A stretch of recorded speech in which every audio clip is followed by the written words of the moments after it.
No jantar de Natal, enquanto o peru estava sendo servido, meu genro ergueu o copo, deu um sorriso irônico e disse alto o suficiente para toda a mesa ouvir: "Bem, acho que está na hora de alguém começar a pensar em se mudar." A risada foi instantânea. Os pais dele riram baixinho. Minha filha nem levantou a cabeça. Meu neto ficou olhando para o prato. Ninguém me defendeu.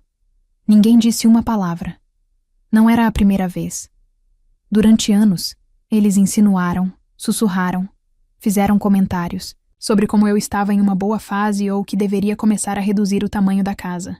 Mas desta vez, disseram alto e bom som, em público.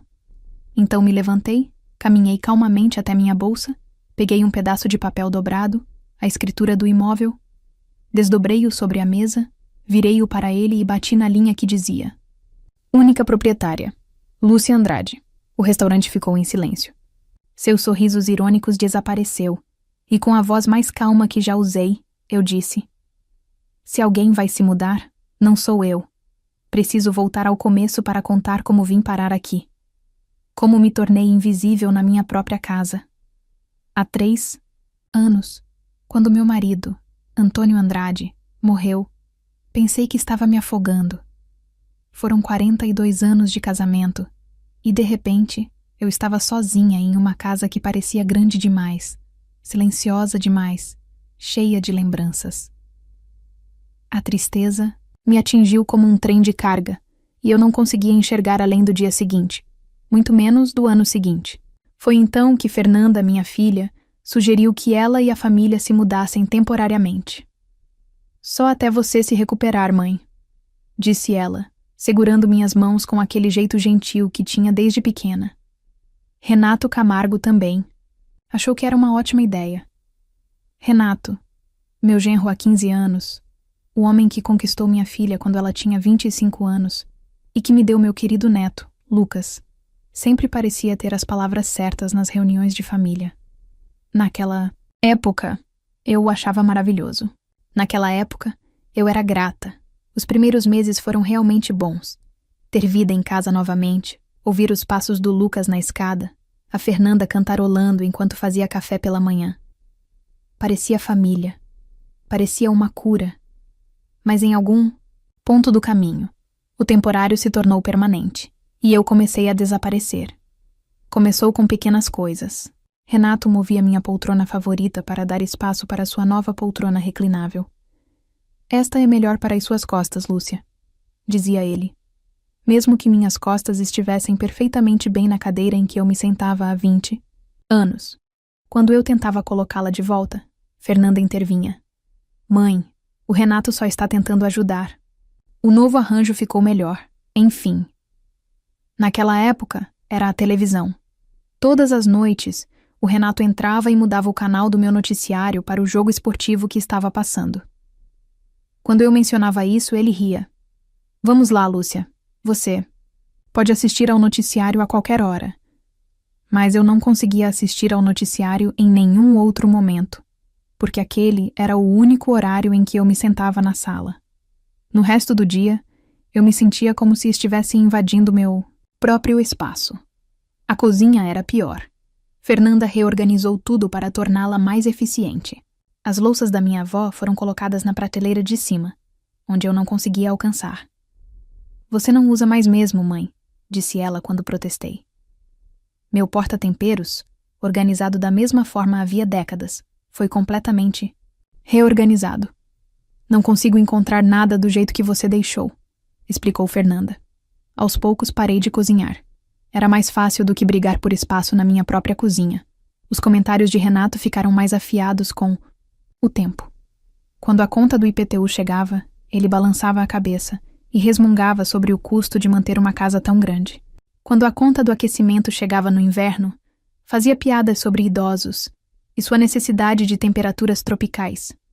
Quando eu deixava as luzes acesas, ele me seguia, apagando-as. "Eletricidade não é de graça, Lúcia." Comecei a andar na ponta dos pés pela minha própria casa, com medo de usar demais, de custar demais, de ser demais. Fernanda parou de me defender.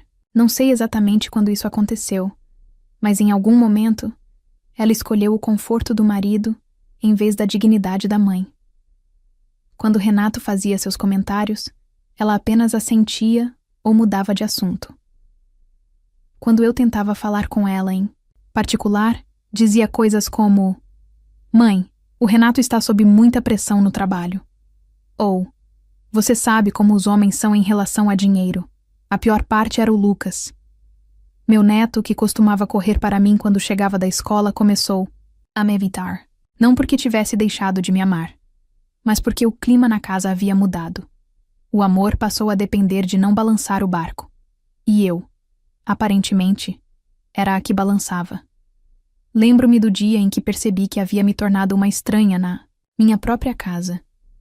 Eu estava voltando do supermercado, comprando comida para uma família que me tratava como uma hóspede. E eu estava parada na porta da minha casa, procurando as chaves. Renato estava lá dentro, e eu podia ouvi-lo falando, com alguém ao telefone. Sim, esperamos ter nossa própria casa em breve. Morar com a sogra está ficando cansativo, sabe? Fiquei lá, na minha varanda, ouvindo meu genro reclamar de morar comigo na minha casa, que eu tinha e pela qual paguei. Naquela noite, chorei pela primeira vez desde o funeral do Antônio. Não apenas pelo meu marido, mas por mim mesma, pela mulher que eu costumava ser. A mulher que organizava reuniões de pais e mestres, fazia churrascos na vizinhança e nunca pedia permissão para viver em seu próprio espaço. As dicas sobre mudança ficaram mais frequentes depois disso. Renato deixava folhetos de casas de repouso no balcão da cozinha. "Só olhando", dizia ele, com aquele sorriso que nunca chegava aos olhos. "Alguns desses lugares parecem muito legais, muito sociáveis." Fernanda começou a falar sobre o que seria melhor para todos. Como se eu sair da minha própria casa fosse de alguma forma me beneficiar. Eles conversavam sobre mim como se eu não estivesse ali. "Mamãe está ficando mais esquecida", dizia Fernanda, embora eu nunca tivesse sido tão perspicaz. Talvez ela estivesse mais segura em algum lugar com cuidados profissionais. Eu não era esquecida. Só estava cansada de lutar para ser ouvida. O ponto de ruptura deveria ter chegado meses atrás.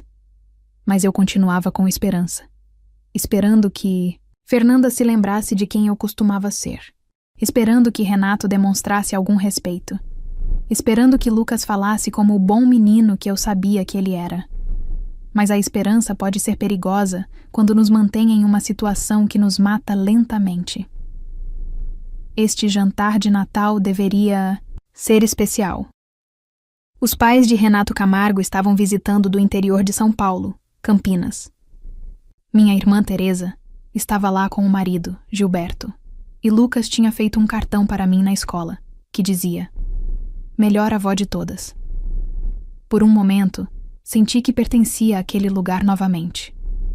Então, Renato se levantou com sua taça de vinho, e eu soube.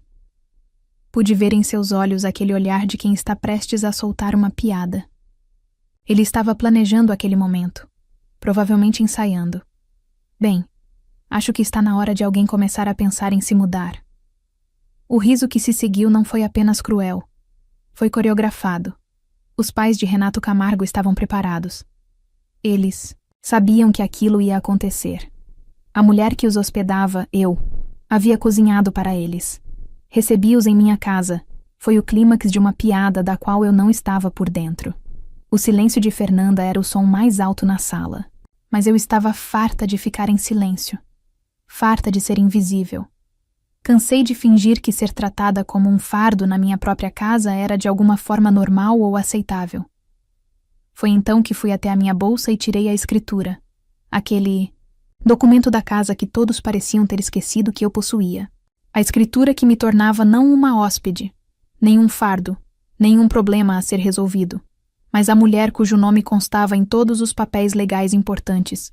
E quando eu disse: "Se alguém vai se mudar, não sou eu", não estava falando apenas da casa. Estava falando da vida da qual eu vinha desaparecendo lentamente, da dignidade que eu vinha silenciosamente abrindo mão, do respeito que eu havia parado de exigir. Por 3 anos, eu vinha desaparecendo na minha própria casa.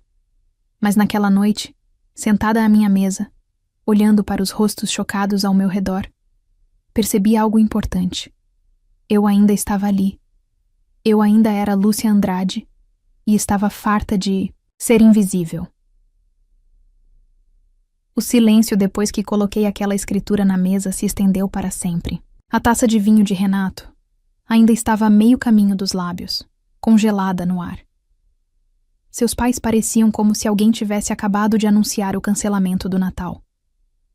Os olhos da minha irmã Teresa estavam arregalados, com algo entre choque e admiração. Mas foi o rosto de Fernanda que partiu meu coração. Ela parecia apavorada. Não surpresa, apavorada. O que me disse tudo o que eu precisava saber sobre a profundidade daquela toca de coelho. Renato foi o primeiro a se recuperar. É claro, ele sempre fora bom em pensar rápido, manipulando as situações a seu favor. Ele pousou a taça de vinho e soltou uma risada forçada. Bem, claro que é a sua casa, Lúcia. Sabemos disso. Eu só estava brincando. Sabe, humor de fim de ano. Humor de fim de ano. Como se 3 anos de humilhação sistemática fossem apenas uma grande rotina de comédia. Você estava brincando quando deixou aqueles folhetos de moradia assistida no balcão da minha cozinha? Perguntei com a voz ainda calma. Ou quando disse para quem estava no telefone no mês passado que morar com a sogra estava ficando cansativo? O rosto dele ficou vermelho.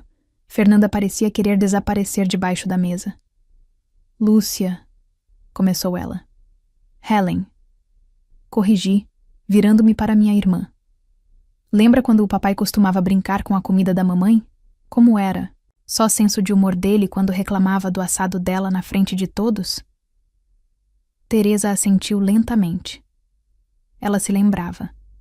Nós duas lembrávamos de como aquelas piadas desgastavam nossa mãe, faziam com que ela parasse de tentar, de se importar. Aquilo não era humor. Continuei, olhando diretamente para Renato. E isso também não é. Lucas, Deus o abençoe. Estava sentado ali, absorvendo tudo, com 14 anos, tentando entender a crueldade dos adultos. Finalmente, ele se pronunciou.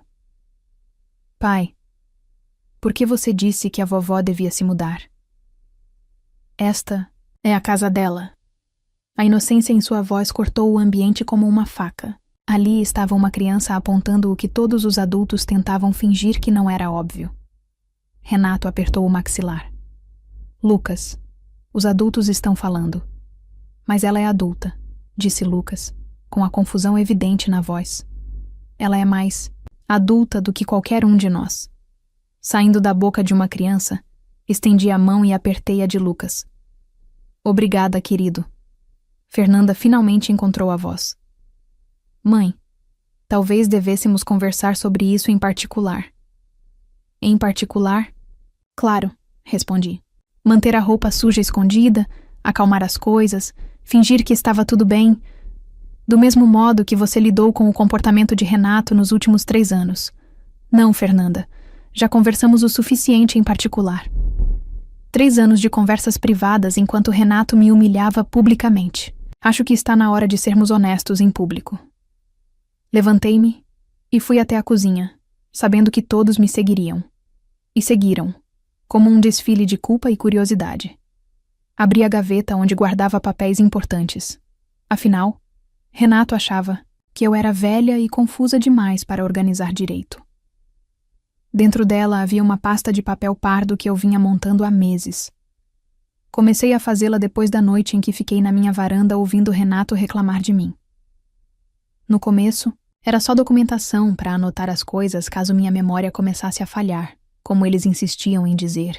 Mas à medida que a pasta foi ficando mais grossa, percebi que era uma prova. Peguei a primeira página. Esta é a conta do IPTU do mês passado, paga integralmente por mim. Renato, você se lembra de ter reclamado da despesa? Ele se remexeu, incomodado. Eu só estava preocupado com as suas finanças. Preocupado com as minhas finanças? Repliquei, pegando outro papel.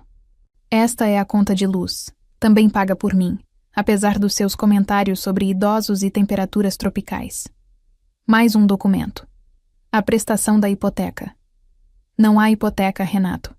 Esta casa foi quitada em 1998. Mas você sabia disso, não sabia? O rosto dele estava ficando mais vermelho. Fernanda parecia doente. A conta do óleo para aquecimento, a conta da água, a coleta de lixo, o seguro residencial, tudo pago por mim, da minha conta, com o meu dinheiro. Peguei um caderninho. Também comecei a anotar as compras.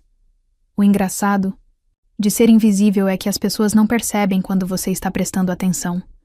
Nos últimos 6 meses, gastei R$ 2.947 em compras para esta casa.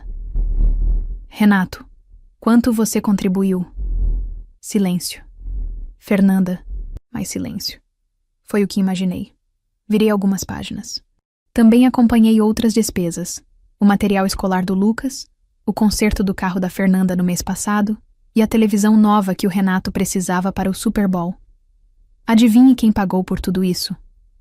Lúcia Andrade, mãe do Renato Camargo, olhava para o filho como se nunca o tivesse visto antes. A Teresa balançava a cabeça. O Lucas encarava o pai com algo que parecia decepção, mas eu não tinha terminado. Aqui está a parte realmente interessante, eu disse, puxando um extrato bancário. Esta é a minha conta de 3 meses atrás. Notou algo incomum no saldo? A Fernanda se inclinou para olhar, e seu rosto ficou branco. Mãe, isso não pode estar certo. Saquei R$ 847 sem minha autorização. Saque em caixa eletrônico usando meu cartão. Renato, você quer explicar isso? Ele ficou sem reação e sabia disso. A boca dele se abriu e fechou como um peixe fora d'água. Finalmente gaguejou. Era uma emergência. Eu ia pagar. Uma emergência. Peguei outro extrato. R$ 395 no mês anterior. R$ 623 no mês anterior. Todas eram emergências. O quarto ficou em silêncio absoluto, exceto pelo tic-tac do relógio de pêndulo no corredor. O mesmo relógio que estava naquela casa havia mais tempo do que o próprio Renato. Você estava me roubando. Eu disse simplesmente, enquanto reclamava do fardo de morar comigo e fazia piadas sobre me mudar. Enquanto me tratava como se eu fosse um incômodo na minha própria casa, você estava me roubando. A Fernanda Andrade finalmente encontrou a voz. Renato, por favor, me diga que isso não é verdade. Ele olhou para a esposa, depois para os pais, depois para o filho. Era possível vê-lo calculando, tentando encontrar uma maneira de distorcer a situação, de se fazer de vítima. Mas não havia para onde correr. Não era roubo, disse. Ele finalmente. Somos uma família. Eu só estava pegando emprestado. Pedir emprestado exige permissão, eu disse. Isso se chama roubo. O pai do Renato Camargo, que havia permanecido em silêncio durante toda a conversa, finalmente se pronunciou. Filho, em que diabos você estava pensando? Eu posso explicar. Não. Eu o interrompi. Chega de explicações. Chega de desculpas. Chega de fingir que isso é normal ou aceitável, ou algo que uma família simplesmente supera. Voltei para a sala de jantar e sentei-me à cabeceira da mesa. A minha mesa, na minha casa. Eis o que vai acontecer, disse eu quando todos me seguiram de volta. Vocês têm 30 dias para encontrar outro lugar para morar. A explosão foi imediata. A Fernanda começou a chorar, o Renato começou a discutir, os pais dele começaram a dar desculpas, e o Lucas ficou sentado, ali parecendo confuso e magoado. Mas eu levantei a mão. Algo na minha postura deve ter afetado a todos, pois pararam de falar. Não estou negociando, eu disse. Não estou discutindo. Estou lhes dizendo 30 dias.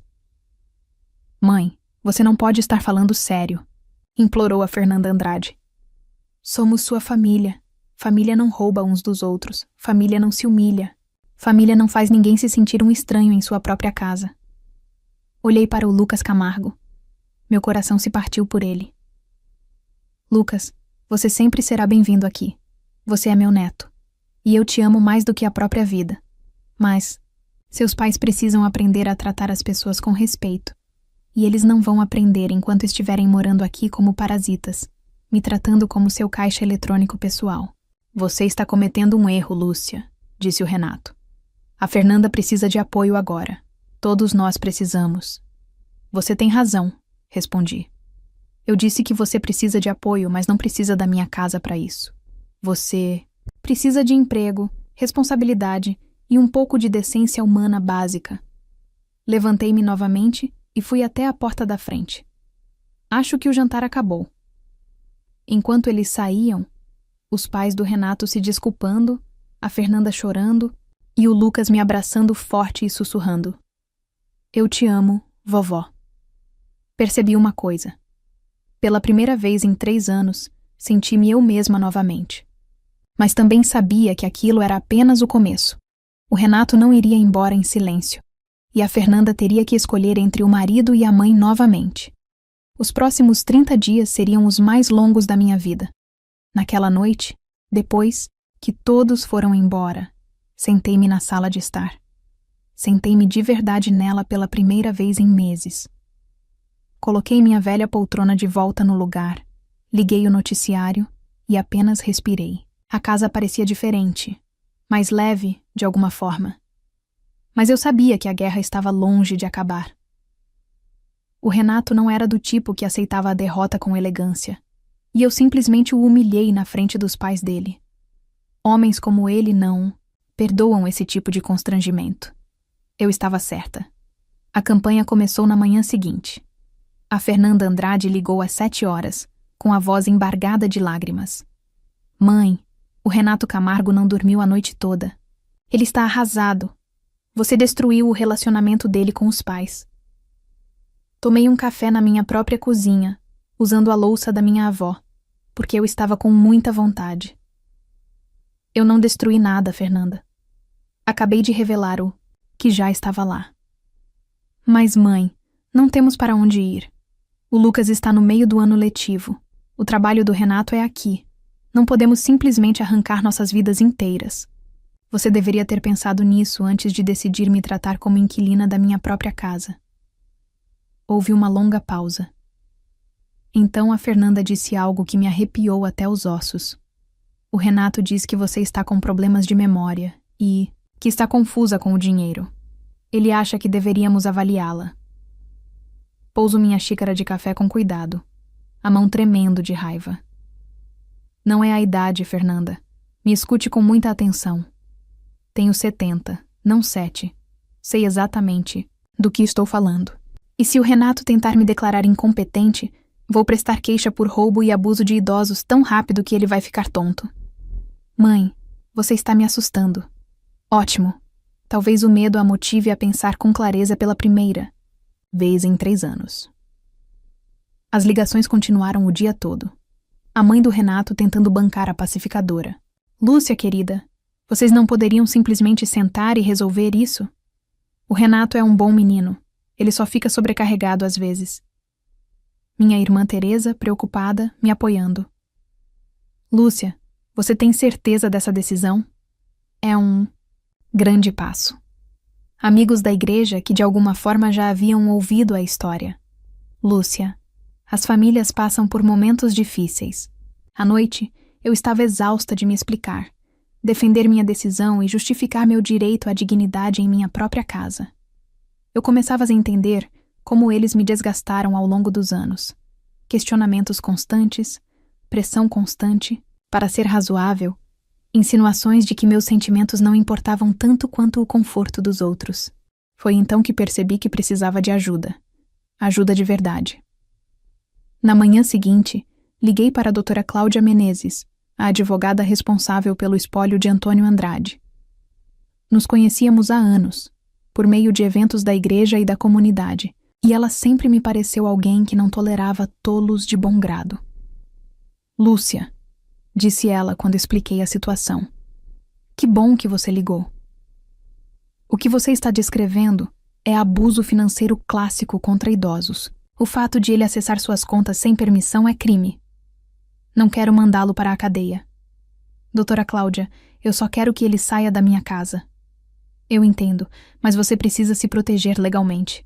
Homens assim não se afastam, silenciosamente. Eles agravam a situação. Ela tinha razão.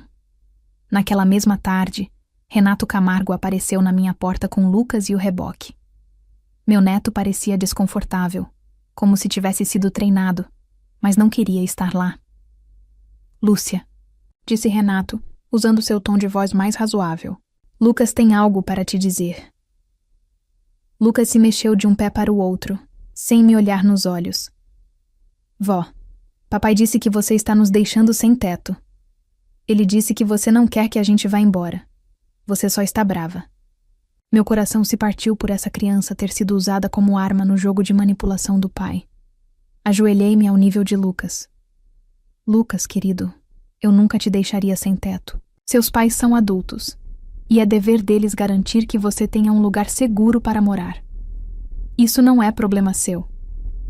Mas papai diz: Lucas, seu pai já mentiu para você sobre alguma coisa? O rosto do menino se contorceu. Ele disse que você ia me dar dinheiro de aniversário, mas depois disse que você esqueceu. Mas você nunca esquece meu aniversário. Olhei para Renato, que teve a delicadeza de parecer envergonhado. Nunca me esqueci do seu aniversário, querido. E nunca disse que ia te dar dinheiro. Comprei aquele kit de aeromodelismo que você queria. Lembra?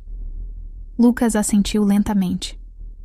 Papai disse que você devolveu porque estava brava comigo.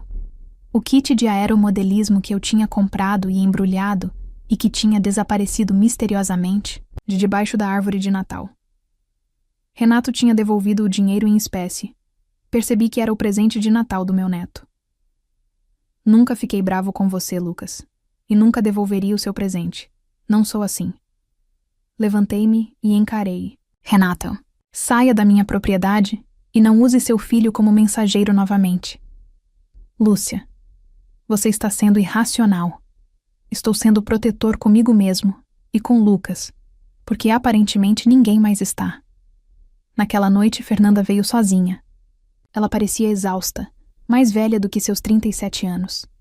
Sentamos na minha cozinha, a mesma cozinha onde eu a ensinei a fazer biscoitos, onde fizemos a lição de casa juntas, onde conversamos sobre garotos e sonhos para o futuro. Mãe, disse ela baixinho, não sei o que fazer. Renato disse que se você nos expulsar, ele vai pedir a custódia do Lucas. Ele diz que você é uma influência inadequada para a guarda. Senti um frio na barriga. Fernanda, o Lucas não mora comigo. Ele mora com você, mas você toma conta dele depois da escola. Renato diz que isso conta. Ele diz que pode provar que você é instável, que está tendo delírios financeiros sobre a minha própria conta bancária e roubo. Eu poderia provar com documentação. Fernanda, me escuta. Renato está te manipulando. Ele está tentando te assustar para que você fique, para que ele possa continuar morando aqui como locatário e ter acesso ao meu dinheiro. Mas e se ele estiver certo? E se eu perder o Lucas? Estendi a mão por cima da mesa e peguei as mãos dela. Querida, Renato não tem base legal para tirar o Lucas de você. Você é a mãe dele. Você tem um emprego. Você não é abusiva. Você não é negligente. Mas Renato está contando com o fato de você estar com medo demais para pensar com clareza. Eu só não entendo como a situação chegou a esse ponto. Mãe, quando foi que eu parei de te defender? Era essa a pergunta que eu estava esperando que ela fizesse. Acho que aconteceu aos poucos, querida. Pequenos acordos que pareciam razoáveis na época. Renato tem um jeito de fazer você se sentir o problema se discordar dele. Fernanda começou a chorar. Sinto muito, mãe. Eu não percebi o que estava deixando acontecer. Eu sei, querida. Mas agora você sabe. A questão é: o que você vai fazer a respeito? Ela me olhou com os olhos cheios de medo e confusão. Não sei se sou forte o suficiente para deixá-lo. Você não precisa deixá-lo, Fernanda. Mas precisa parar de permitir isso e precisa se mudar da minha casa. E se isso destruir meu casamento? Apertei as mãos dela com mais força. Querida, se defender o que é certo destrói o seu casamento. Então seu casamento já estava destruído. Você só não tinha admitido ainda. Conversamos até as 2 da manhã. Fernanda me contou coisas que eu não sabia sobre o vício. De Renato em jogos de azar. sobre a dívida do cartão de crédito que eles esconderam de mim, sobre a maneira como ele controlava cada aspecto das finanças deles. Ela me contou sobre as vezes em que ele a ameaçou deixar se ela não escolhesse o lado dele em vez do meu. Quando ela foi embora, algo havia mudado. Não completamente. Ela ainda estava assustada, ainda em conflito. Mas, pela primeira vez em anos, ela estava pensando por si mesma, em vez de simplesmente reagir às exigências de Renato. As semanas seguintes foram um turbilhão de consultas jurídicas, conversas difíceis e pequenas vitórias. Doutora Cláudia ajudou-me a mudar as senhas da minha conta bancária e a configurar alertas de fraude. Instalei câmeras de segurança em casa depois que Renato foi pego tentando entrar pela porta do porão quando não havia ninguém em casa.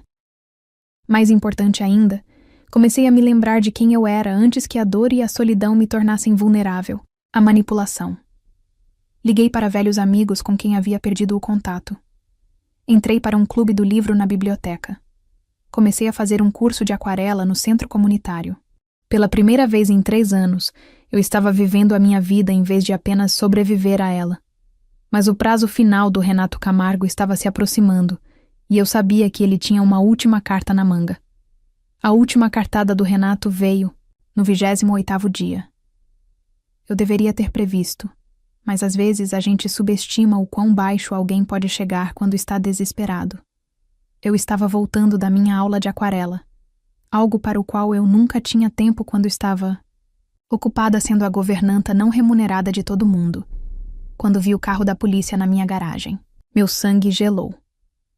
O Renato estava parado na minha varanda conversando com 2 policiais, gesticulando enfaticamente, enquanto a Fernanda estava atrás dele, com uma expressão miserável. Estacionei e caminhei lentamente, com o coração disparado, mas a coluna ereta. Seja lá o que Renato tenha dito a eles, eu não vou me acovardar, afirmei. Senhora Lúcia Andrade? Perguntou o policial mais velho. Sou o policial Rodrigues. Recebemos uma ligação sobre uma consulta médica. Uma consulta médica? Claro. Estou perfeitamente bem, policial Rodrigues. Posso perguntar quem solicitou esta consulta? O Renato adiantou-se, com sua expressão mais preocupada. Lúcia, estamos preocupados com você morando sozinha nesta casa enorme, tomando decisões financeiras que não fazem sentido. Pare aí, interrompi. Policial, presumo que o senhor queira ver minha identificação e falar comigo em particular. O policial Rodrigues assentiu. Seria o procedimento padrão. Eu o levei para dentro, deixando o Renato furioso na varanda. O policial olhou ao redor da minha casa imaculada, limpa, organizada, claramente mantida por alguém em total controle. Senhora Lúcia Andrade, seu genro parece preocupado com o fato de a senhora estar sofrendo de problemas de memória. Ele mencionou algo sobre comportamento financeiro errático. Fui até a mesa da cozinha e peguei a pasta de papel pardo que se tornara minha tábua de salvação. Policial Rodrigues, vou lhe mostrar alguns documentos. Meu genro mora na minha casa há 3 anos como locatário, enquanto rouba sistematicamente da minha conta bancária. Quando descobri isso e pedi que ele se mudasse, iniciou uma campanha para que eu fosse declarada mentalmente incapaz. Mostrei-lhe os extratos bancários, os registros de saques, a documentação que a doutora Cláudia Menezes havia me ajudado a organizar. O policial Rodrigues examinou tudo cuidadosamente. Senhora, esses saques não autorizados, a senhora já registrou um boletim de ocorrência? Ainda não. Eu esperava resolver isso em família, mas parece que não é possível. Ele assentiu lentamente. Senhora Lúcia Andrade, preciso perguntar. A senhora se sente segura em casa? Agora sim. Instalei câmeras de segurança, na semana passada, depois que ele tentou arrombar a porta do meu porão. O policial Rodrigues arqueou as sobrancelhas. Ele tentou arrombar? Tenho a filmagem, se quiser ver. 20 minutos depois, o policial Rodrigues voltou para fora com uma atitude muito diferente de quando tinha chegado. O Renato Camargo ainda estava na varanda, mas sua postura confiante havia mudado para algo mais defensivo. Senhor Renato Camargo, o policial Rodrigues começou. Com base na minha conversa com a senhora Lúcia Andrade e nas provas que ela apresentou, parece que o senhor tem algumas questões jurídicas com as quais se preocupar. Recomendo que se concentre nelas em vez de apresentar relatórios de saúde falsos. O rosto do Renato ficou branco. Relatórios falsos. Ela claramente não está raciocinando direito, exclamou ele. Senhor, faço exames de saúde há 15 anos. A senhora Lúcia Andrade é uma das pessoas com a mente mais aguçada que já conheci, respondeu o policial Rodrigues. Seus registros financeiros são meticulosamente organizados. Sua casa é impecável e a senhora consegue prestar contas de cada centavo do seu dinheiro, incluindo os centavos que sumiram da sua conta. A Fernanda Andrade adiantou-se. Policial, deve haver algum mal-entendido. Senhora, o único mal-entendido aqui é achar que abuso de idosos não é um crime grave. A senhora Lúcia Andrade tem documentação de roubo financeiro sistemático. Se ela decidir prestar queixa, seu marido poderá ser indiciado por crime grave. Depois que a polícia foi embora, o Renato e a Fernanda ficaram parados na minha garagem, em estado de choque. Através das minhas novas câmeras de segurança, pude vê-los discutindo acaloradamente ao lado do carro. A Fernanda estava chorando. O Renato gesticulava com raiva. O Lucas estava sentado no banco de trás, com uma expressão miserável. Naquela noite, a Fernanda Andrade me ligou. Mãe, vou deixá-lo. As palavras que eu esperava ouvir há 3 anos. Mas agora que elas estavam ali, eu não sentia satisfação. Só tristeza pela dor que minha filha estava passando. Pra onde você? Vai, querida. Liguei para a Juliana. Ela disse que o Lucas Camargo e eu podemos ficar com ela até resolveremos as coisas. A Juliana era a melhor amiga da Fernanda Andrade na faculdade. Uma mulher que nunca gostou do Renato Camargo e tentou avisar a Fernanda sobre ele anos atrás. E a casa? Mãe, preciso te perguntar uma coisa, e preciso que você me diga a verdade. Você quer que a gente vá embora ou que o Renato Camargo vá embora? Era uma pergunta justa. Quero me sentir segura e respeitada na minha própria casa. Quero ser tratada como uma pessoa, não como um incômodo. Se você puder garantir isso, fique à vontade para ficar. Não posso mais garantir nada sobre o Renato Camargo. Nem sei quem ele é. A Fernanda e o Lucas se mudaram 2 dias depois. O Renato Camargo já tinha desaparecido, supostamente para ficar na casa de um amigo do trabalho. Eu suspeitava que ele tinha ido morar com a mulher com quem andava trocando mensagens. Sim, eu também já tinha percebido isso. Embora, honestamente, tenha sido a menor das traições dele. O Lucas chorou quando me abraçou para se despedir. Vovó, eu ainda vou poder te ver? Todo santo dia, se você quiser, querida. Esta é a sua casa também. Sempre. A Fernanda Andrade arrumou suas coisas com lágrimas escorrendo pelo rosto. Mãe, me desculpe. Não sei como deixei a situação chegar a esse ponto. Você estava protegendo a sua família do único jeito que sabia. Mas às vezes, proteger a família significa fazer escolhas difíceis. Depois que eles foram embora, caminhei pela minha casa.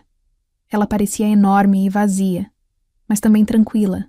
Pela primeira vez em 3 anos, cada móvel estava onde eu queria. Cada luz podia ficar acesa o tempo que eu quisesse. Cada canal de TV era meu para escolher. Preparei meu jantar. Um jantar de verdade, não aquelas refeições rápidas com que eu havia me acostumado para não ficar muito tempo na cozinha.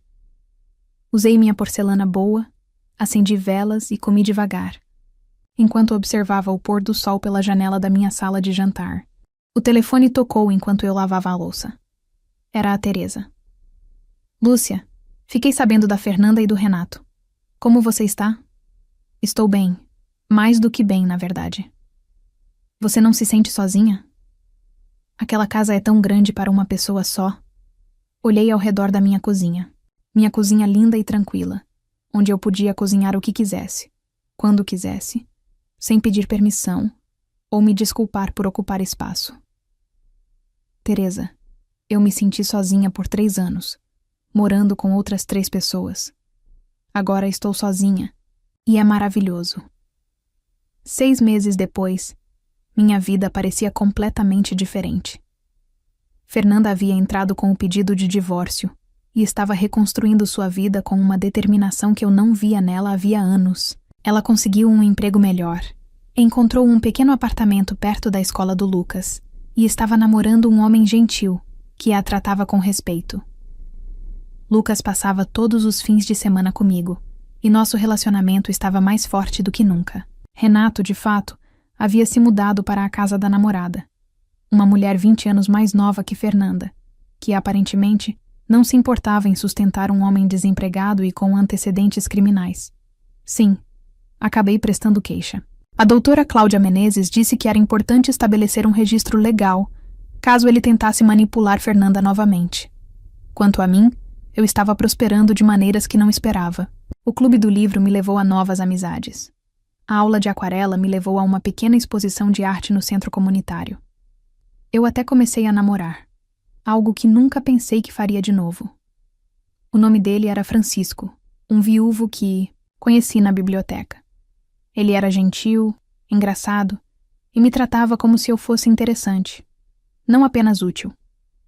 Quando ele veio jantar, elogiou minha comida e ajudou a lavar a louça.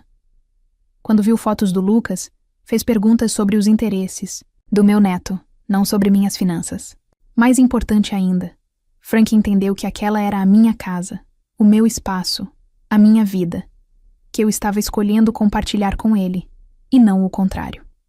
A verdadeira transformação, porém, aconteceu numa quinta-feira à noite, no final do outono. Eu estava na cozinha fazendo sopa quando a campainha tocou. Pelo olho mágico, vi uma mulher mais ou menos da minha idade, com um olhar nervoso e hesitante. Senhora Andrade? Consegui seu número com a doutora Cláudia Menezes. Ela disse que a senhora talvez estivesse disposta a falar comigo.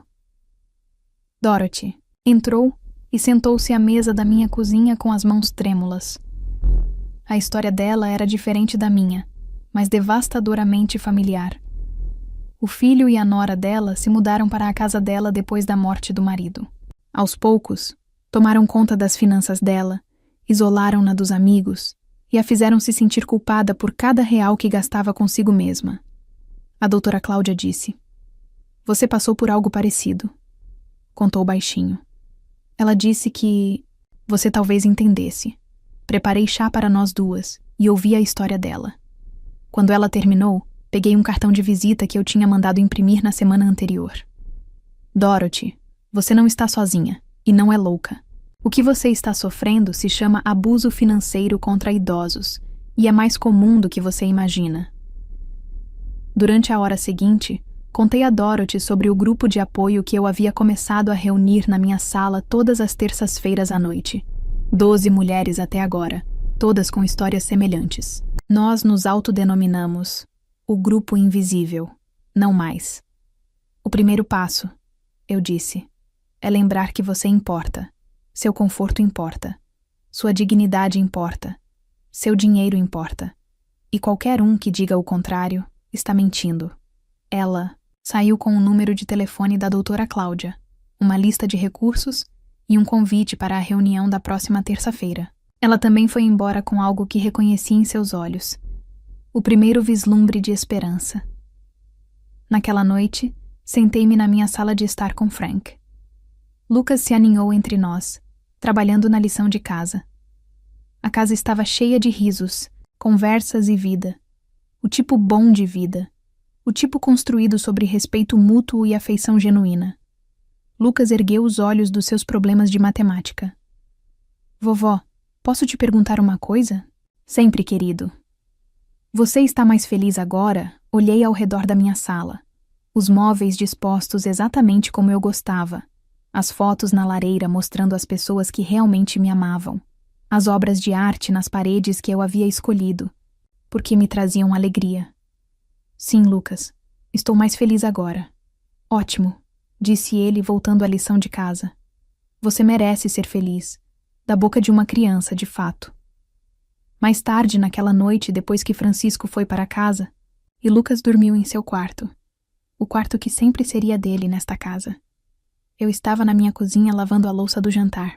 A porcelana da minha avó, usada e apreciada, em vez de escondida numa prateleira de cima. A casa estava silenciosa, mas um silêncio tranquilo. O silêncio de uma mulher que havia recuperado sua vida, sua dignidade e seu espaço. O silêncio de alguém que não era mais invisível. Sequei o último prato e guardei-o no armário, onde pertencia. Amanhã, a mulher que eu ajudei ligaria para a doutora Cláudia. Na terça-feira seguinte, ela se sentaria na minha sala de estar com outras 11 mulheres que entendiam exatamente o que ela havia passado. No mês seguinte, Lucas traria seu projeto de ciências da escola para trabalhar na minha mesa da cozinha. No fim de semana seguinte, Fernanda viria jantar, e continuaríamos a curar o relacionamento que quase havíamos perdido. E apesar de tudo, eu estaria aqui, em casa, vivendo minha vida, fazendo minhas escolhas. Visível, valorizada, livre. Apaguei a luz da cozinha e subi para o meu quarto, meu santuário, onde dormi tranquilamente, sem me preocupar com as necessidades de quem eu não estava atendendo, o conforto de quem eu não estava priorizando, a aprovação de quem eu não estava conquistando. Pela primeira vez em 3 anos eu estava em casa, realmente, verdadeiramente em casa. E eu nunca mais seria invisível.